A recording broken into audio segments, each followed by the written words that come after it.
Hola, ¿cómo están? Bienvenidos de nuevo a las entrevistas de Punto Final, acá en el canal de YouTube del Diario del Lotún. Hoy tengo un músico recién traidito, lo rescatamos, Carlos Andrés Mejía, músico pereirano. Vamos a hablar de su vida, su trayectoria y un pedacito chiquito, antojarnos de en lo que se está moviendo en estos días para que apoyemos el arte local. Carlos Andrés, bienvenido. Liliana, muchas gracias, un placer, gracias por la invitación y bueno, y encantado de estar aquí con todo el público del diario, muchas gracias. Bueno, Carlos Andrés, con mucho gusto y gracias por aceptarnos la invitación. No, por Dios, un placer. ¿Músico desde cuándo? ¿Desde muy chiquito? ¿Desde cuándo descubrió que eso era lo suyo?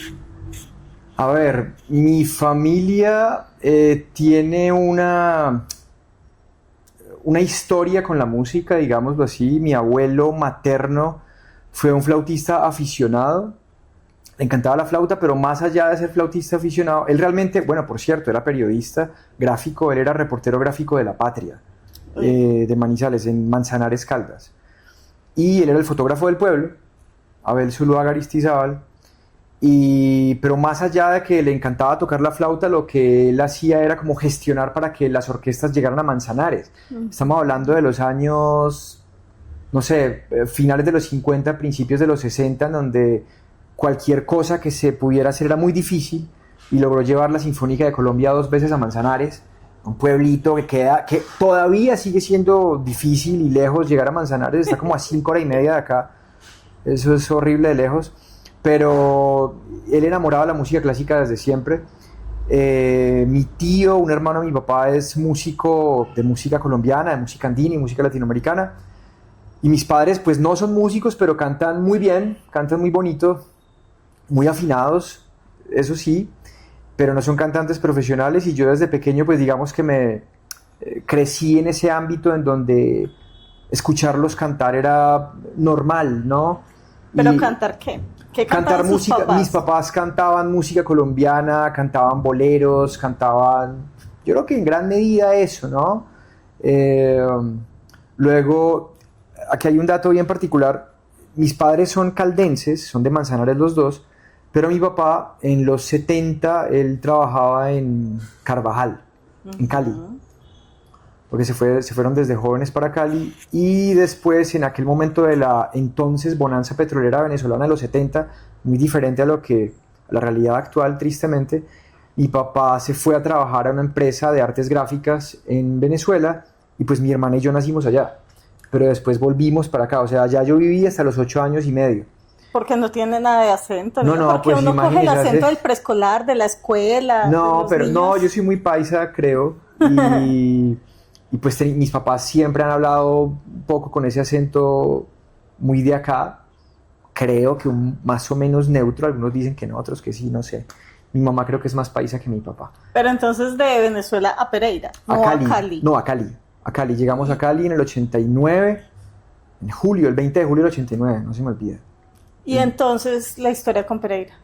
Y luego mi papá vino a formar empresa acá. Mi papá tuvo por muchos años, ¿por cuánto? Por 27 años creo, una litografía que era litografía Génesis en el centro de artes gráficas, y se vino para acá porque parece que en aquel momento, cuando se vino acá en el 90, si mal no estoy, pues le pareció muy atractiva la ciudad y todo, y pues aquí vinimos a dar después a Pereira, y aquí estudiamos, nos graduamos del colegio, y bueno, ya después salimos, etcétera, pero digamos que esa parte de primera adolescencia y primera parte de la adultez es de acá, nuestra pues, o sea... El pedazo importante de la vida, donde uno tiene sí, que los amigos de verdad, exacto, el primer amor, todo exacto. eso. Mis grandes amigos son pereiranos, mis grandes amigos son de Pereira y de Manizales, que luego yo estudié en Manizales, pero de Pereira la mayoría.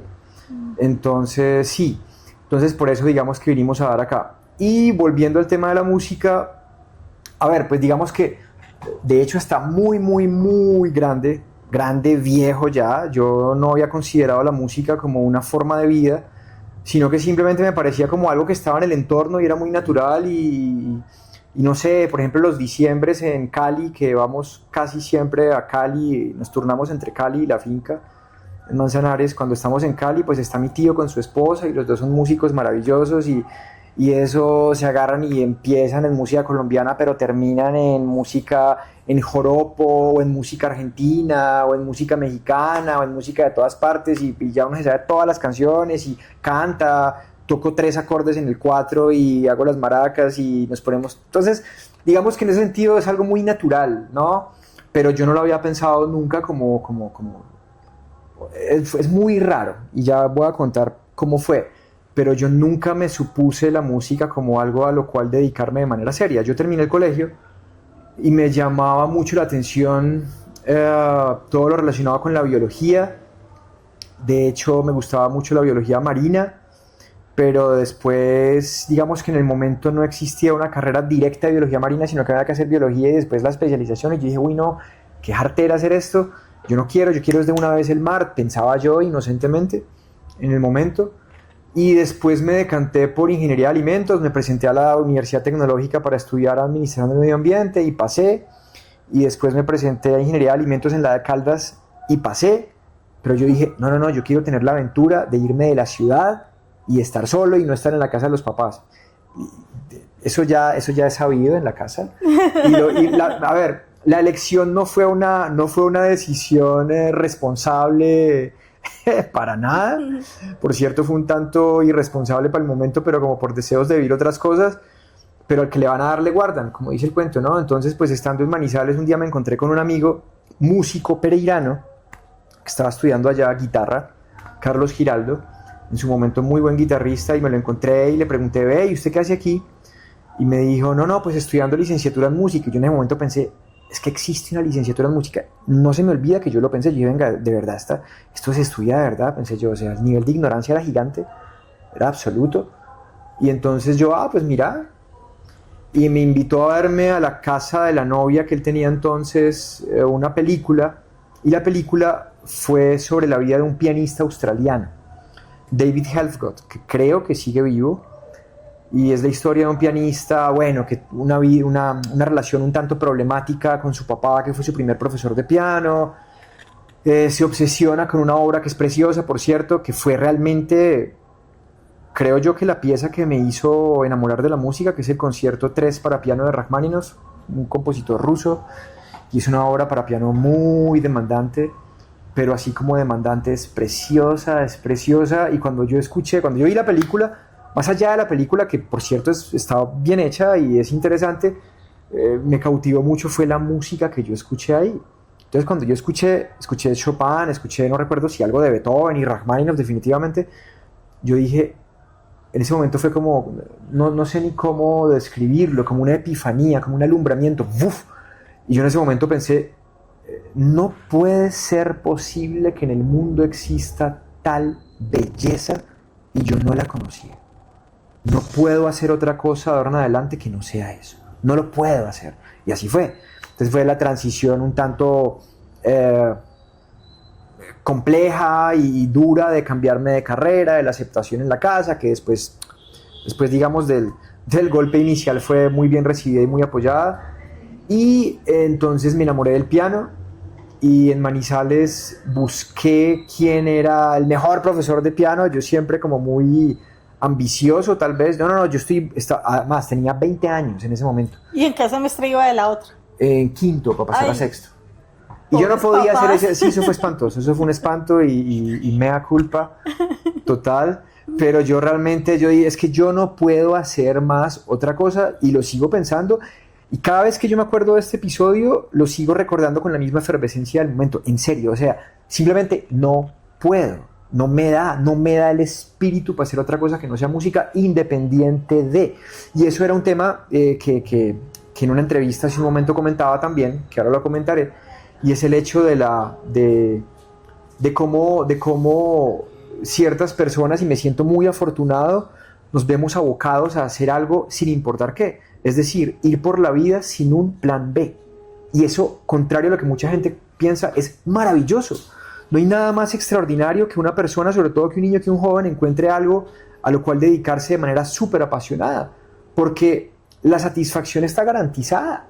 Ojo, hay 1000 situaciones alrededor que hacen y que han hecho y que seguramente seguirán haciendo complejo el hecho de hacer música, digamos en los términos económicos, por ejemplo, que pudiesen existir actividades mucho más lucrativas, bueno, dependiendo también de los niveles, pero que espiritualmente uno siempre va a sentir que está haciendo lo que tiene que hacer, sin la más mínima duda, sin importar qué, a pesar de los pesares. Entonces, una vez yo descubrí la música, sentí como ese flechazo de Cupido al cual simplemente no había manera de decir que no, y no quería decir que no. Amor a primero oído. Amor, total, exacto, brava, amor a primer oído, maravilloso, me gusta eso. Fue amor a primer oído y fue absoluto, constante, intenso, creciente, y digamos que eso me ha facilitado mucho meterme en aventuras que bajo ciertas perspectivas pudieran ser un tanto temerarias, ¿no? Que ahora de pronto hablaremos un poco de eso con respecto a ciertas cosas que nos hemos permitido intentar y tener éxito, a Dios gracias, en donde el panorama no era muy alentador por miles de razones, pero es que no importa el panorama, o sea, sincero, es que es de verdad, y la verdad que pasa a un segundo plano lo que pueda importar cómo suena la palabra, pero simplemente es la realidad. No importa, auténticamente, no importa cómo sea el panorama cuando uno está enamorado de algo. Y es que eso pasa con la gente que está enamorada. O sea, cuando una persona está enamorada de otra, no, porque es que mire que no le conviene. No, sí, no le conviene. O peor aún, no se enamore porque es que está casada o ya tiene novio. No importa. Ahí no hay nada más que hacer. Cuando el amor llega así de esa manera, uno no se da ni cuenta, como dice la canción, Caballo Viejo. Y es la verdad. Pero usted a las otras carreras pasó de una. Pasó lo mismo con música, pasó de una también. Entró en el primer intento, lo recibieron, bienvenido. Sí, porque, bueno, buena pregunta. Yo antes, es decir, tuve una época que estuve haciendo paralelo ingeniería de alimentos y algo que en Manizales se llamaba, no sé si todavía existe, creo que no sé, un curso básico de música que es un preparatorio. Entonces yo hice un año de preparatorio y la verdad lo hice muy intenso, o sea, me acuerdo ahora y es que es súper emocionante. Conseguí, y eso es un ángel de la guarda para mí, a quien fue mi maestra de piano, la maestra Marina González, que es una pianista extraordinaria, pero más allá de pianista, una maestra increíble y un ser humano de otro planeta. No, son de esas personas que son de verdad, que es muy difícil describirlo. Ella es impresionante y era súper exigente, muy exigente en su momento.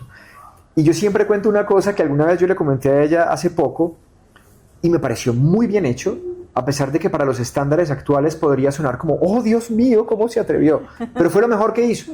Una vez yo llegué a la clase de piano y no sé qué me pasó, o no había estudiado lo suficiente, o no me fue lo suficientemente bien con la pieza que estaba estudiando, y ella me dijo, ella estudió en Rusia, y se formó, y se graduó del Conservatorio de Moscú, que es súper exigente, y supongo que antes era más que ahora, porque antiguamente las cosas eran mucho más estrictas, y ella pues con semejante formación, y yo tan nuevo en todo, y yo venía apenas a aprender a hacer do, re, mi, porque ni sabía, y me dijo ella, estábamos haciendo un vals de un compositor ruso, de Alexander Dargomishky, no se me olvida, un vals en sol menor muy bello, y no me fue bien, y ella me dijo, Carlos, mira, oye, mira, tú estás muy joven todavía, yo creo que tú puedes considerar hacer otra cosa que no sea la música, porque yo creo que tienes el chance de pensarlo bien, porque no sé,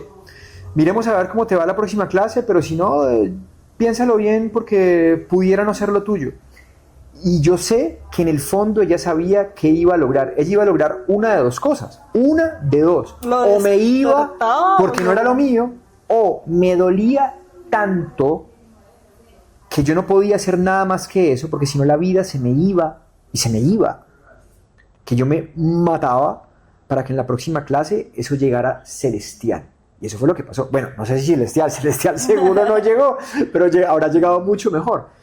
Entonces, y me dolió horrible. Eso fue un golpe al ego, eso fue un golpe a mil cosas, Pero está muy bien. Hoy en día los padres de familia, y esto es una muy respetuosa invitación para los padres, por alguna razón la sociedad los está llevando a un punto en donde pareciera que todo lo tienen que premiar, todo lo que hacen los niños está bien, todo, nada es susceptible de corrección o muy poco, y no hay cosas más educativas que lidiar con la frustración. Dejen que lidien con la frustración, de verdad lo van a agradecer. Es importantísimo eso, que lidien con la frustración, que lidien con saber qué hacer con su vida, que lidien con la tristeza, evidentemente estando acompañados, pero es importantísimo lidiar con esas cosas, y a mí me tocó hacerlo, y lo hice solo.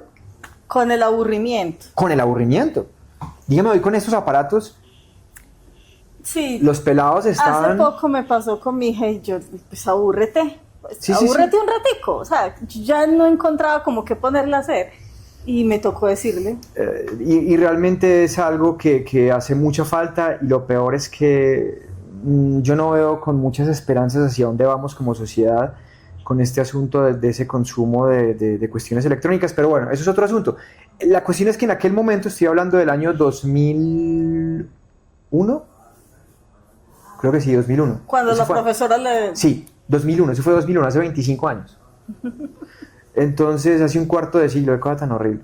Y entonces me dijo ella, me dijo eso, y yo me dio durísimo, eso como que, no sé, me hizo ir entrando más como en el molde que tenía que entrar para darme cuenta de lo que implicaba la música. Y ella fue mi primer gran ejemplo, además también del maestro Nelson Monroy, a quien también quiero tantísimo. Yo estuve en el taller de ópera de la Universidad de Caldas 2 años, y para mí ha sido también un modelo a tantos niveles.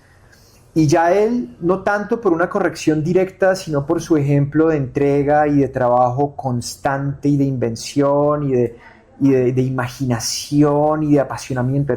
Sigue siendo para mí una fascinación verlo dirigir a él por lo que significa y por lo que ha hecho. Es gigante. Al maestro Héctor Fabio Torres como compositor, bueno, después tantos otros compositores, intérpretes y gente extraordinaria que uno tiene como modelo, pero en ese momento fue un punto de inflexión muy importante, y yo a ella siempre se lo voy a agradecer. Yo ahorita voy a verla porque nos hicieron una invitación para ir a dirigir a Andorra. Voy a dirigir el 15 de marzo a la Compañía Lírica de Andorra, la Ópera de Andorra, un programa de canción francesa, básicamente, con orquesta, una cosa extraordinaria. Y voy también con mi querido amigo, el maestro Antonio Atsuara, clarinetista destacadísimo, español, ya más pereirano que muchos, pero valenciano él, un gran clarinetista y un gran apoyo y creador también de todo lo que hemos hecho en el Pereira Music Fest, por ejemplo, y en Fractal. Entonces tenemos esa invitación de la soprano andorrana Jonaina Salvador, y pues haré una escala en Madrid, allá me encontraré con ella, y siempre nos reímos mucho, y yo le cuento la historia, y ella dice, ay, no puede ser que yo hice eso. Y yo digo, sí, bravo, fue extraordinario, fue lo mejor que pudo haber hecho en su momento, porque logró lo que tenía que lograr, ¿no? Entonces, y esa es otra cosa, hoy en día, y entiendo por qué, porque muchas instituciones y las directivas de instituciones, yo lo que creo es que hay una malentendida protección hacia la juventud que les está impidiendo lidiar con cosas importantes que ellos puedan lidiar, obviamente guiados y con cariño, pero con templanza natural, que cada vez hay menos. Y ella sí lo tuvo en su momento, a Dios gracias. Si hubiera sido más dura, se lo hubiera agradecido más, incluso, no tengo problema. Pero hoy en día resulta ser muy complejo y muy polémico tomarse ciertas, no sé si llamarlo licencias, porque es que no son licencias. Y a ustedes, como siempre, el agradecimiento por estar pendientes del contenido de las redes sociales de este punto final. Recuerden leer el impreso, la entrevista con Carlos Andrés, y pues los veo después. Muchas gracias.